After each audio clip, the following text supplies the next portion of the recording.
If you own real estate in National Harbor or Oxon Hill, then this December Market Insight is just for you.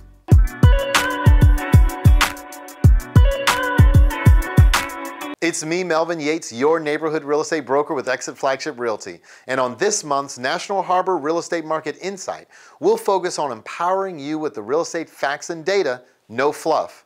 Now I'm going to share with you the 5 things you need to know as we enter 2022, plus I'll give you the national data and explain exactly how it's affecting us on a local level. Don't forget that my office has over 160 awesome realtors serving clients like you in DC, Maryland, and Virginia. And we would love to help you put a real estate game plan together. Now for the numbers. This month, the average sales price in zip code 20745 is $725,000. This is a 12.3% increase over the last 12 months and a 115.4% increase over the last 30 days, which is crazy. What that means basically is that if you bought a home in 20745 on average, last year, a year ago, for say $400,000, that home is now worth about $450,000. Amazing. Now, the average days on market, which is the time that it takes to find a buyer for a home sold in 20745 during November, was 149 days, which is significantly behind the county average of 20 days.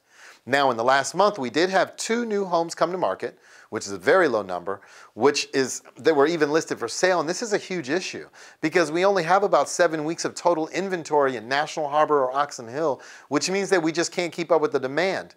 Now, though this is very concerning for my buyers, this is a huge opportunity for my sellers who should strongly consider taking advantage. Now, as far as home sellers who accepted an offer during the month, otherwise known as pending, there were 3 of them in November, and that represents 150% of the 2 new listings that even came on the market. Now, there were 3 homes that ultimately did sell during the month of November in 20745, and that's exactly the same as last month, and down 40% over last year this time. But as the data shows, this is a textbook supply and demand problem. Even though less houses are selling, they're selling for more money because there's just not enough demand. Now, my agents have lots of qualified buyers who want to buy right now in Oxon Hill and National Harbor, and they're willing to pay top dollar. I just need more houses for them to buy. So if you're thinking about moving up, moving down, or maybe moving away, the perfect time for you could be right now. Now, before I jump into the national data and explain how it affects us locally, feel free to text me an address, any address, and I'll shoot over a free market analysis on that specific home. Or you can schedule a confidential strategy session with me or my team using the link. Of course, you can call or email me anytime. I also want to thank the hundreds of thousands who watch my market insights and other informative videos, and the tens of thousands of families who have been able to benefit in some way from the information, and the thousands of clients we've served over the years. I will continue to work at being the most educated advisor on real estate topics in DC, Maryland, and Virginia. So when do most listings come on the market? In a normal market, it would be the second quarter of each year, the spring real estate market. Typically April, May, and June of every year, but the reality is that the market right now is anything but normal. The pandemic and coming out of the last couple of years is that the seasonality of traditional real estate has kind of been thrown out the window. So we'll start here. Home sellers have historically moved when something in their lives changed, a new baby, a marriage, a divorce, or a new job. Now this comes from Jessica Lautz, the Vice President of Demographics at NAR, National Association of Realtors. She goes on to say, the pandemic has impacted everyone, and for many, this became an impetus to sell and make a housing trade. The pandemic caused a lot of people to say, we need something different in a home. Now it goes on to say the pandemic likely spurred occupants to shorten their home stay as tenure in the home decreased from 10 years to 8 years. Now, according to the report, now this is important here. This is the largest single year change of home tenure since NAR has been collecting the data. The historical data showed that families used to move about every 6 years, but after the housing crisis in 2008, tenure in homes began to rise. What we're seeing in this new report is that, we're starting to see the tenure come down. Very interesting as we look at it, and here's what it looks like graphically, going all the way back to 1985. You'll see the average of about 6 years of some staying in their home, most people staying, some people staying longer, 7, 8, 9, 10 years. The average just over 9 years now in a home, over the last 10 years or so. Now, there are a lot of good reasons for that. A lot of people maybe didn't have the equity to make a move. Maybe they were underwater for a while in the home that they own. Maybe they just said, you know, we're not gonna do anything. We're just gonna try to pay the house off. Now, coming out of a pandemic, we're seeing that dip down. Now, I'm certainly not saying that 1 year would make a trend by any stretch of the imagination, but I think we can safely say that it represents pent-up seller demand in all those years that folks have stayed in their homes. We can say the meaning of a home has dramatically changed. We can also say there's more equity in homes now than there has ever been before in history. All of this leading to many people thinking, maybe now's the time to make a move. And I do believe we'll start to see that in the winter. Now, let's take a look at what George Ratu at Realtor.com says. He said, the pandemic has delayed plans for many Americans and homeowners looking to move into the next stage of life, and that's no exception. Recent survey data suggests the majority of prospective sellers are actively preparing to enter the market this winter. So going back, a lot of reasons we just talked about, folks thinking about moving. This study is saying we're seeing a lot of those people preparing to enter the market this winter. In that same study, 65% said that they either just listed or plan to this winter. 93% said they've already taken the steps toward listing a home, including working with an agent. 36% have researched the value of their home and others in the neighborhood. And as well as we've started making repairs and doing what they need to do to sell the home. I think today in this market, being prepared, being educated, and taking action, if appropriate, is what I want for you.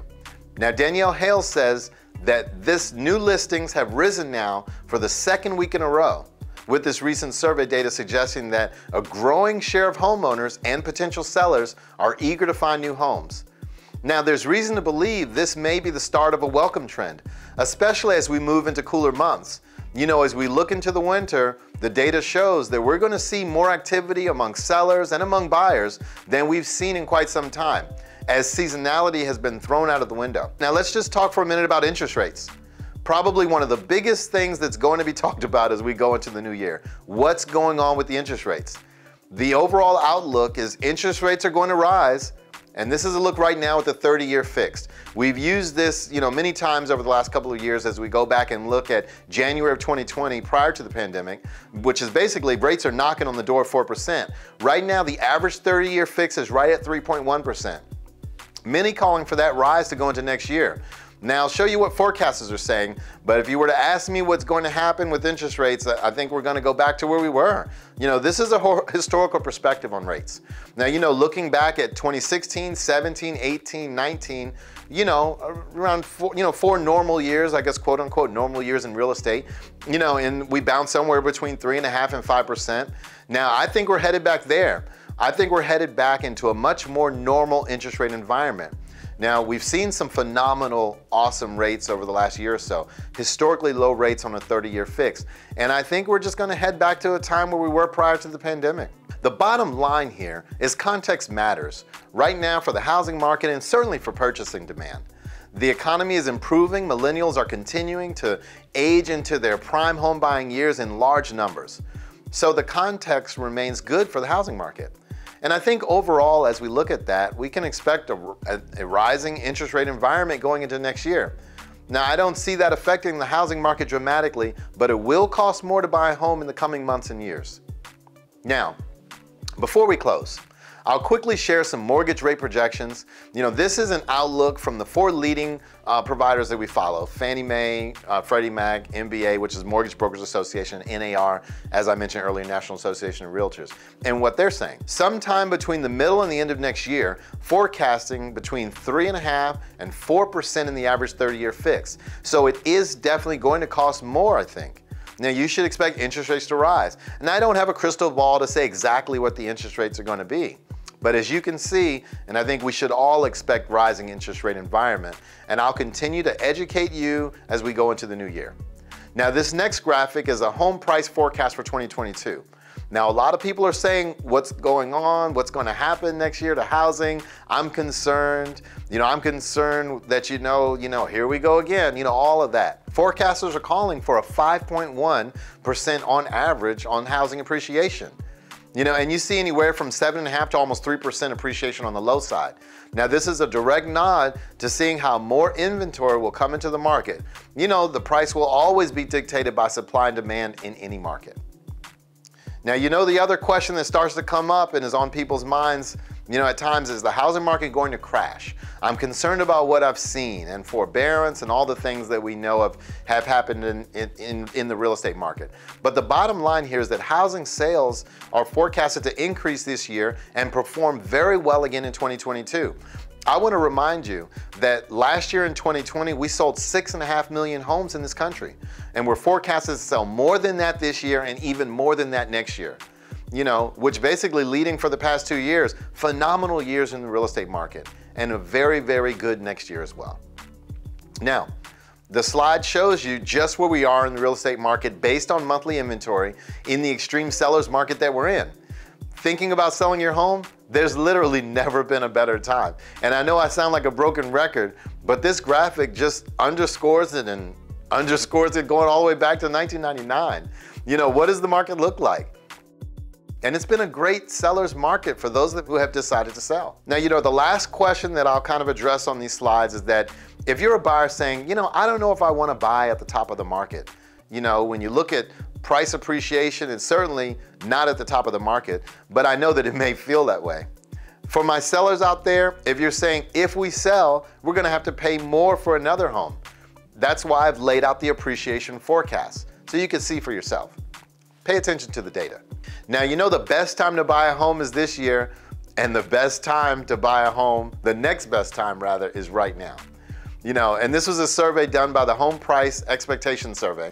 Based on this year, all the way forward to 2026, buying a home, average price home, what appreciation is at stake by buying now versus not buying now? $111,000, just over $111,000 in real appreciation over the next 5 years. So as a buyer, helping you see what's at stake is part of my job. Now, I know you guys are seeing things in the news and hearing things from friends and family. Please know that I will continue to be your rock for all things real estate, giving you the facts and data, no fluff. So if you're thinking about moving up, moving down, or maybe moving away, your time could be now. Feel free to text me an address and I'll shoot over a free market analysis on that specific home. Or you could schedule a confidential strategy session with me or my team using the link. Of course, you can call or email me anytime. Thanks.